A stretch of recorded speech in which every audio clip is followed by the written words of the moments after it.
professor Valcidi volta na segunda parte da nossa correção, ok? Bora lá? A questão 6. Na segunda metade do século XIX, em face do avanço do Ocidente na Ásia, a China. O que a China fez? Qual foi a atitude da China frente ao avanço das potências imperialistas europeias? Letra A. Tornou-se como a Índia uma colônia com uma única diferença de ser dominada por várias potências e não apenas pela Inglaterra? Isso é falso. Nós sabemos que a China ela foi quase que na sua totalidade dominada pela Inglaterra. Uma pequena parte ali só que era de Portugal, mas em sua totalidade as áreas mais importantes eram chinesas, tanto que Hong Kong até hoje ele é um território independente dentro da China. B. Reagiu como o Japão, realizando ao mesmo tempo um processo de restauração imperial? Isso é mentira. Nós sabemos que ela não reage, ela não se torna uma potência imperial asiática. O Japão sim. O Japão há um enfrentamento, ele não se deixa dominar e ele passa a dominar outras regiões dentro da Ásia. Então ele passa a ser um país asiático que domina outros países asiáticos, contrário da China. C. Manteve formalmente seu estatuto de Império Celestial, mas ao preço de enormes perdas e concessões às potências ocidentais? Aí fica uma duvidazinha aí, né? Ela se mantém, se fala ainda no grande império chinês, muitas vezes se fala. Ela cede concessões a essas potências europeias? Sim. Então, provavelmente letra C. Bora seguir para a gente tirar a dúvida. Letra D. Conseguiu fechar-se ao Ocidente? Não, ela não se fecha, tanto que ela é dominada durante muito tempo pela Inglaterra. Resistiu vitoriosamente a todas as agressões? Também não, voltando ao que eu já disse antes, ela foi dominada. Então, ao que tudo indica aí, letra C, ela vai se manter como um império, mas a Inglaterra vai interferir muito administrativa e socialmente dentro da China. Bora conferir? Letra C, ok? Todo mundo marcou certo aí? Bora passando então. 7ª. Quando a Guerra Mundial de 1914 e 18 se iniciou, a ciência médica tinha feito progressos tão grandes que se esperava uma conflagração sem interferência de grandes epidemias. E isso sucedeu na frente ocidental, mas a leste, o tifo precisou de apenas 3 meses para aparecer e se estabelecer como principal estrategista na região. No momento em que a Segunda Guerra está acontecendo em territórios em que o tifo é endêmico, o espectro de uma grande epidemia constitui ameaça constante. Enquanto essas linhas estão sendo escritas, primavera de 1942, já foram recebidas notificações de surtos locais e pequenos, mas a doença parece continuar sob controle e muito provavelmente permanecerá assim por algum tempo. Então, é uma comparação que eles fazem aí entre a doença na Primeira e na Segunda Guerra. Nota-se que o trecho em que fala da Primeira Guerra, fala aí que na área oriental, da Europa Oriental, a tifo ela vai se alastrar, então ela vai chegar a ser uma epidemia. Mas que na Segunda Guerra ela já vai, apesar de aparecer, ela já vai ser mais controlada. Por que é suscetível a epidemias durante guerras? Porque as condições de higiene, as condições de combate, elas ficam muito prejudicadas. As pessoas elas não têm acesso a remédios, elas não têm acesso principalmente a coisas básicas de saneamento, de higiene. Muitas cidades são bombardeadas, então é muito fácil acumular-se sujeiras, esgotos na rua. Então isso pode causar epidemias, como causou a tifo, como causou a febre espanhola também nesse período, ok?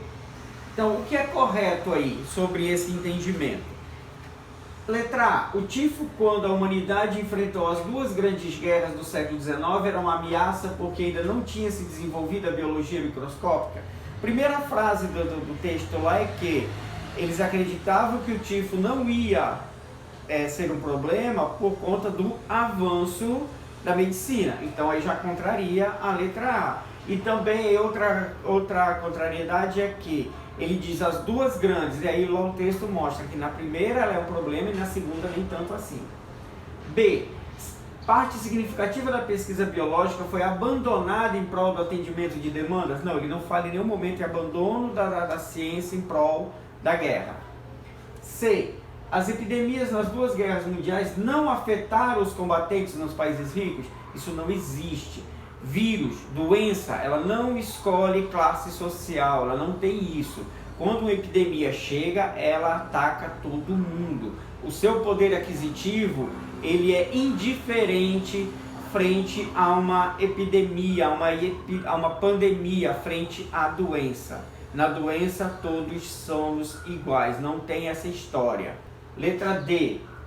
A ameaça constante da epidemia de tifo resultava da precariedade das condições de higiene e saneamento decorrentes do enfrentamento de populações humanas submetidas a uma escala de destruição incomum promovida pelas duas guerras.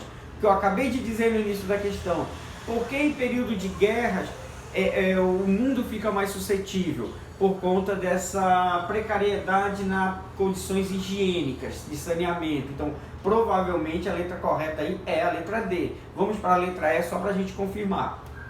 Letra E. O tifo, principalmente na Primeira Guerra, foi utilizado como arma. Acabou. Ela não foi utilizada como arma. Ela não favoreceu esse ou aquele país. Ela atacou a todo mundo, de uma frente ou de outra. Ok? Então, letra correta, letra D. Passando aí. Então, nota-se aí um pouco do que nós estamos vivendo hoje, né? Fala-se de uma epidemia lá no início do século XX, e a gente pode parar e pensar no que nós estamos vivendo hoje. Vivemos uma pandemia, vivemos aí um vírus se alastrando pelo mundo, em que é necessário o isolamento, é necessário as condições de higiene. A higiene é um dos principais fatores de combate. Ficar em casa, manter-se higienizado, lavar as mãos, todo esse processo ele é muito importante. Todos têm que fazer a sua parte agora para que não sofremos as consequências depois. Oitava, as lâmpadas estão se apagando na Europa inteira. Não as veremos brilhar outra vez em nossa existência. Sobre esta frase proferida por Edward Grey, secretário das Relações Exteriores da Grã-Bretanha em agosto de 1914, pode-se afirmar que exprime. O que ela está dizendo aí? As luzes estão se apagando na Europa toda, 1914. Isso aí é o pontapé da guerra. E já as luzes se apagando, então já não está tendo mais diálogo, as coisas estão ficando difíceis. Então isso aí ele está falando a respeito do início da Primeira Grande Guerra, ok? Letra A. A percepção de que a guerra, que estava começando naquele momento e que iria envolver toda a Europa, marcava o fim de uma cultura, de uma época conhecida como a Belle Époque. Corretíssimo. Então, o que ele está colocando aí? As lâmpadas estão se apagando na Europa inteira. Aquela questão cultural, todo um movimento de cultura, de arte, de embelezamento das cidades, um movimento que se expandiu para outros países, para outros continentes, já que a Belle Époque ela atinge também a América. As capitais brasileiras elas são transformadas dentro da cultura desse movimento, desse período. A arte modifica-se, as construções, então cria-se todo um padrão cultural e que a Primeira Grande Guerra, ao surgir, vai destruir tudo. A percepção dele, a ideia dele é a tristeza de que essa cultura não vai voltar, essa cultura essa beleza que foi construída não vai ser reconstruída no pós-guerra. Vamos aqui só rapidinho nas outras. Então, a desilusão de quem sabe que a guerra que começava entre Grã-Bretanha iria sepultar toda uma política de esforços diplomáticos visando evitar o conflito. Não havia uma política diplomática para evitar esse conflito. Principalmente a crise entre França e Alemanha, o revanchismo francês por conta de Alsácia e Lorena. Então, essa diplomacia ela não estava sendo utilizada. Letra C. Compreensão de que, por ser muito velho, consegue perceber que também aquela guerra, embora longa, parou. Não tem como você prever qual vai ser o tamanho de uma guerra, se ela vai ser curta ou se ela vai ser longa. Os desdobramentos ocorrem durante os conflitos. Letra B, a ilusão de que, apesar de tudo, a guerra que estava começando iria, por causa de seu caráter mortal e generalizado, ser o último grande conflito. Outra coisa que não dá para prever. Acabou uma guerra, você não sabe se vai ou não começar a outra. Lembre-se, a história, sempre as consequências de um fato pode ser a causa gerador de outro fato. E letra E, a convicção de que a guerra que acabava de começar iria envolver todo o continente europeu e haveria de suceder uma segunda guerra. Cai na mesma explicação do item anterior. Não tem como se prever nem que vai ser a última, nem que vai se ter outra. Essa premonição não dá para se fazer durante esses fatos ou de fato algum. Vamos conferir. Letra A, percepção de que a guerra que estava começando iria envolver toda a Europa e o fim da cultura da Belle Époque. Vamos passando para a nona. Uma das principais consequências do imperialismo colonialista europeu do século XIX foi dinamização da estrutura industrial das colônias? Não, eles não foram desenvolver a indústria nas colônias, eles foram buscar matéria-prima, eles foram buscar recursos naturais, buscar riquezas. Migração das populações coloniais para a Europa? Também não. Não houve essa grande migração. Algumas pessoas foram? Sim. Iam de acordo com o interesse dos grandes países colonialistas. Letra C. Rompimento do equilíbrio europeu conduzindo à Primeira Guerra. Pode ser? Pode. Porque a disputa pelo mercado colonial, disputa pelos países, principalmente os africanos e asiáticos, a busca dessas riquezas, dessas matérias-primas, vai causar um desequilíbrio, um certo conflito. Por que a Inglaterra ficou com aquela terra? Aquele lugar onde a Inglaterra ficou é melhor do que o meu, eu quero aquele. Então vai ter um pouco esse desentendimento. Letra D, organização da economia colonial segundo critérios estatizantes. Não, eles não organizam nada. Eles impõem a sua cultura, eles impõem o seu modo de produção, eles impõem tudo para as colônias africanas. Então vamos conferir. Letra C. O equilíbrio europeu vai ser quebrado com esse imperialismo, as disputas. Eu quero o melhor pedaço, ok? Décima. Então, os tratados de paz assinados no final da Primeira Guerra aglutinaram vários povos num só estado. Outorgaram outros a alguns o status de povos estatais e lhes confiaram o governo. Supuseram silenciosamente que os outros povos nacionalmente compactos, como os eslovacos na Tchecoslováquia ou os croatas e eslovenos na Iugoslávia, chegassem a ser parceiros do governo, o que naturalmente não aconteceu.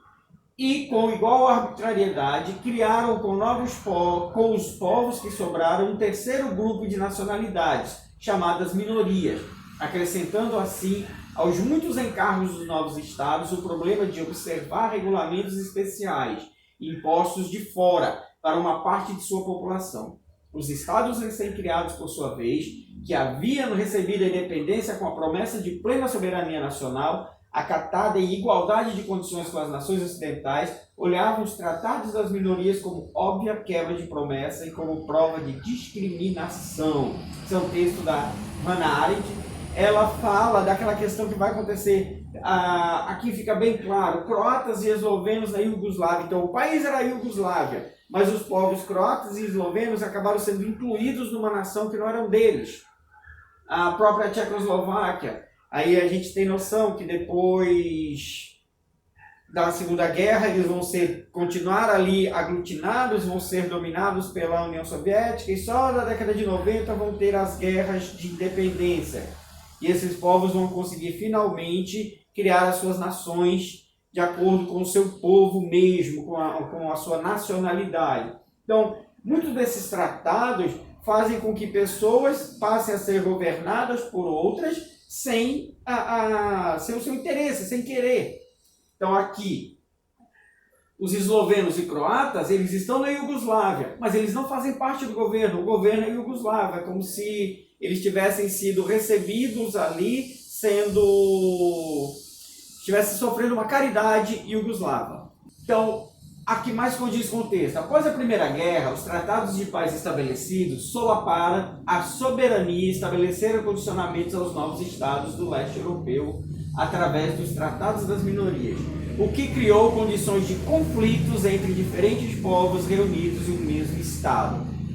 Perfeito! Então, são vários povos que são impostos a ficar dentro de um estado que não é o seu. É óbvio que vai ter conflito. Então essa história de vamos colocar todo mundo aqui, vai ser melhor para vocês, é a sua visão. E o povo que está sendo colocado ali contra a sua vontade.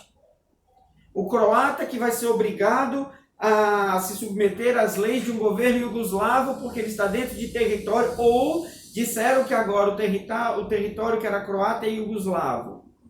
Os eslovenos a mesma coisa. Então eles criaram uma bomba prestes a explodir a qualquer momento. Então, o leste europeu, depois da Primeira Guerra desses tratados, eles vão ser um território de constantes conflitos nacionalistas, cada um buscando o seu espaço.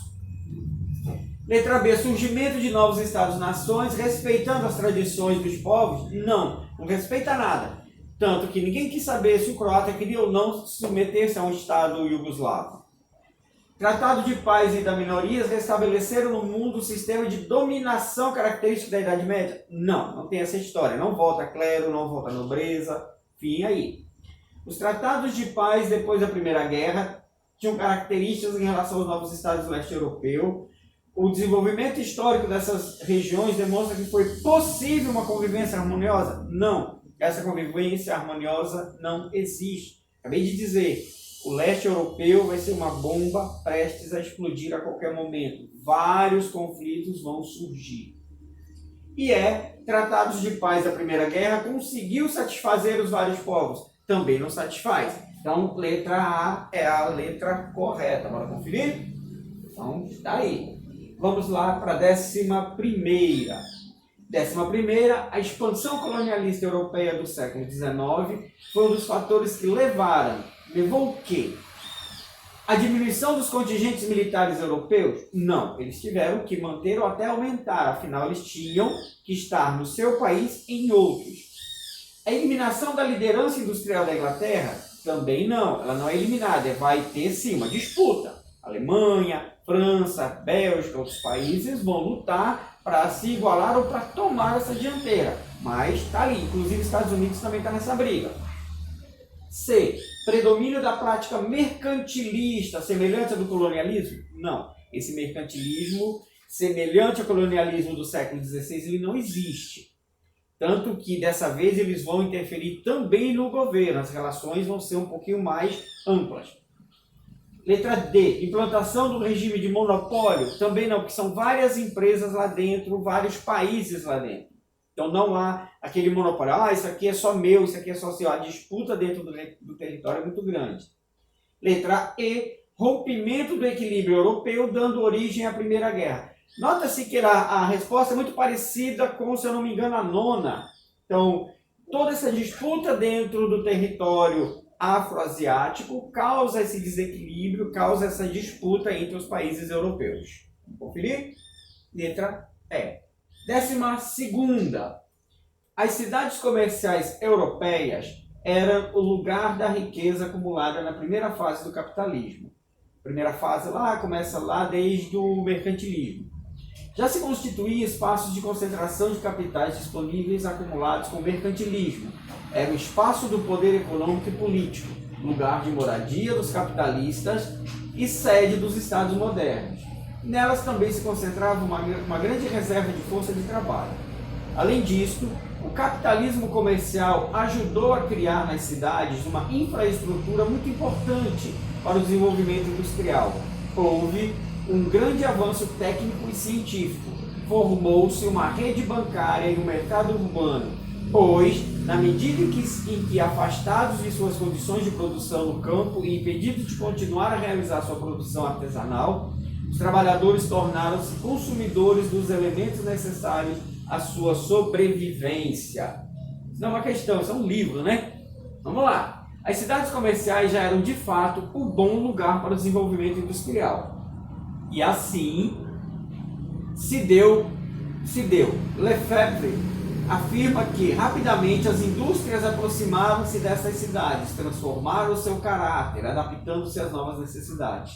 Este movimento de absorção foi se dando à medida que essas cidades se encontravam em territórios, países, que estavam se industrializando, o que é possível ser observado até os nossos dias. De fato, a indústria apropriou-se até mesmo dos símbolos urbanos pré-industriais, como Atenas e Veneza, criando espaços dicotômicos. A antiga Atenas em Acrópole e a Atenas moderna industrial, junto ao porto, a Veneza, símbolo do renascimento urbano comercial, e a Veneza continental, área de concentração de suas indústrias atualmente. Ok? Então, foram parte do desenvolvimento industrial propiciado pela primeira e pela segunda Revolução Industrial, respectivamente. Então, todo esse texto, dizendo de como foi, a questão de como começa o capitalismo, a primeira parte com o mercantilismo, sutilmente ele fala do êxodo rural, as pessoas deixam o campo para ir viver na cidade. Muitas vezes, o texto aí é sutil, ele dá a entender de que as pessoas foram, mas muitas vezes elas foram porque foram obrigadas, não tinha mais como sobreviver no campo. Elas tinham que buscar novos meios de vida. Então, letra A, descoberta da técnica de cercamento para organizar as etapas de produção em série. Não, o cercamento ele vai acontecer principalmente na Inglaterra, no início da primeira fase lá da Revolução Industrial, para destinar as terras aos grandes latifundiários. O governo cerca, tira o povo que fazia o uso coletivo e essa terra passa a ser privada. Então, as pessoas que antes trabalhavam coletivamente, elas tinham duas saídas. Ou iam ser empregadas do latifundiário, do dono da propriedade, ou iam embora para a cidade. Muitos vão embora para a cidade. Mecanização da linha de produção e o advento do barco a vapor. Linha de produção, a tecnologia do vapor, eles são adventos da segunda. Ok? O surgimento das primeiras formas de manufatura e a utilização de fontes de energia não poluentes. As fontes de energia da época eram muito poluentes, era carvão, depois na segunda fase veio o petróleo, então o não poluentes não existe. Sabemos que até hoje as indústrias são os maiores poluidores do nosso meio ambiente. D. A invenção da máquina para a produção têxtil e o aperfeiçoamento dos meios de comunicação, como o telefone. Esse sim. A máquina têxtil, a produção têxtil, ela foi a primeira. Eles eram acostumados a ter áreas manuais e a primeira grande invenção da primeira fase da Revolução Industrial é essa máquina têxtil. E o que vem alavancar dentre os vários, é óbvio, itens que alavancam a segunda Revolução Industrial, o meio de comunicação é muito importante, tá? Então, provavelmente aí letra D, vamos para a segunda, introdução dos combustíveis derivados de petróleo, ele acaba aqui, porque olha lá, primeira e segunda, respectivamente. Então eu coloquei, vai ter introdução dos derivados de petróleo? Vai. Na primeira ou na segunda? Na segunda. Então se eu peço respectivamente, o primeiro item tem que ser da primeira revolução. Ok? Então letra certa, letra D. Ok? Vamos seguir? 13ª. Muitas invenções e descobertas dessa fase foram fruto de pesquisas científicas sistemáticas realizadas em laboratórios de universidades ou de indústrias. Os empresários passaram a investir no trabalho dos cientistas buscando inventos que gerassem lucros. A indústria química, por exemplo, beneficiou-se dessa aproximação, o que resultou na produção de fibras sintéticas, inseticidas, celulose, borracha vulcanizada, corantes artificiais, adubos, explosivos, entre outros. O texto descreve a relação entre ciência e indústria, caracterizado em que fase? Essa aí está na cara. A indústria ela começa a ser desenvolvida, principalmente a química, durante a segunda Revolução Industrial. Então, petróleo, os laboratórios de química, o desenvolvimento científico mais avançado vem na segunda Revolução Industrial. Letra D, corretíssimo. Bom, gente, então chegamos ao final dessa segunda parte da nossa correção. Em breve estarei enviando para vocês aí a terceira e última parte. Não esqueçam de ir lá na página, de curtir lá, de se inscrever no canal, de ativar o sininho para vocês ficarem sabendo quando chegar a terceira parte, ok? Um grande abraço e até breve.